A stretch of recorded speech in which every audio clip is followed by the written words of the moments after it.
My name is Ron Falcone. I'm an avid reader and a sci-fi guy to the end. And I'd like to encourage you to invest in an incredible project by a great friend of mine. His name is Daryl Dillon, and I've known him for several years, and he never ceases to amaze me.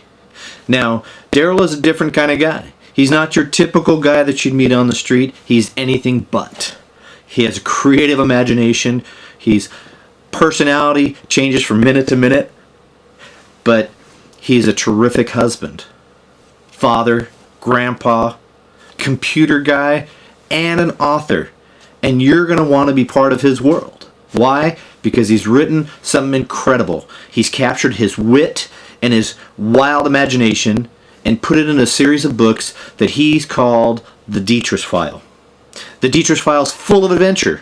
It has human and aliens and real emotions, both human and alien. It takes you on a tour through history from 390 BC to the present time and then off to 2020 AD. Yeah, I can't even imagine that myself. But hey, he's managed to do it in his mind and he's put it down on paper for you to read. There's characters in it, as I said, that are both human and alien, some that you'll love and some that you're going to love to hate. But that aside, it's anything but predictable. It'll keep you guessing, keep you drawn in, hold your attention, and leave you craving for more.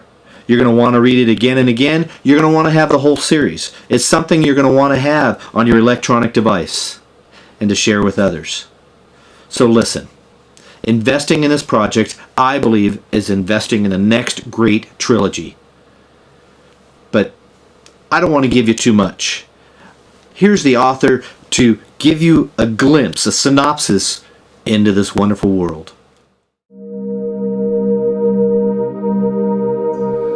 It's about somebody who is not happy anymore with conditions on planet Earth, so to speak. And he decides he wants to leave the planet and go away from here because it's not what he signed up for, okay? And so it's about him. He does get away and leaves Earth, and it's about his travels in the universe and who he meets and the different strange creatures and people he sees and interacts with.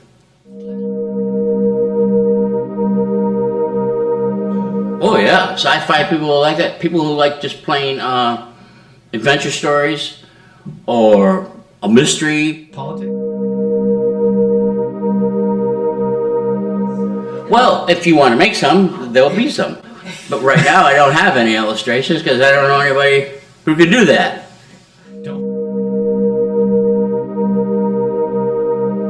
It is kind of an allegorical story in a sense because we're dealing with concepts and things that are more on the spiritual or spirit line. Okay. But we have plenty of alien planets and aliens too. And it's kind of like we have a war in this country. A war of words and politics and religion, and we have this globally thing, this war going on too, with all these other countries not liking whatever, narcissism or... Yeah, narcissism. Okay, anyway, so, but there's actually another war going above them that these people aren't even aware of.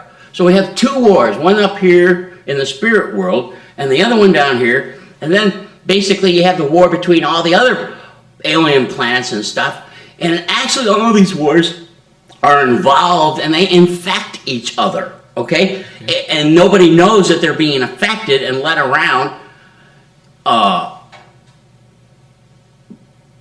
You know, they're just being led around and they don't even know who's doing the leading around, you know? When Dave leaves the planet, he has this nano device in his head. It's an implant. Right. It allows him to record his thoughts and his dreams.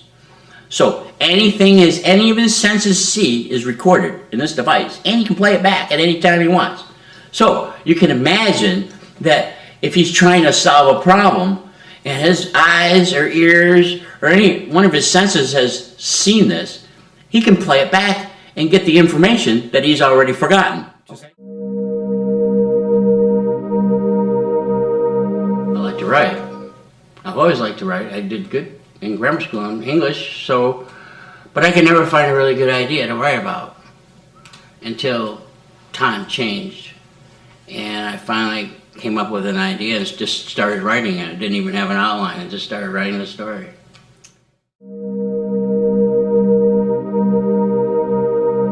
Yeah, I didn't read well at all. Yeah.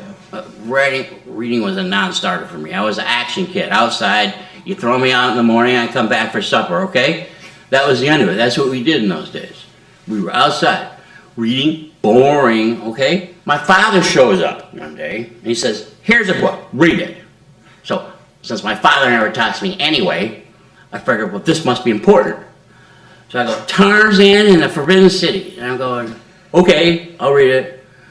And so I read it. I finally got through it. It took me a while, but I got through this book, and I go, well, that's not so bad. This is a pretty good book. This is pretty interesting. You got some more of these. And so that's how I learned how to read. It wasn't the teachers at school that taught me how to read. It wasn't anybody that taught me how to read. It was a book that was interesting that talked to me, that taught me how to read. So when I began to think about writing, I became interested in the sci-fi, the Tarzan stuff, which later moved on to Mars stuff and space stuff. And I always liked cowboys and Indians as well, because that was an adventure. I was always in an adventure thing. Anything that was adventure, that's what I wanted. Still on an adventure. I'm still on an adventure. I'll be leaving here any soon, though. Anyway.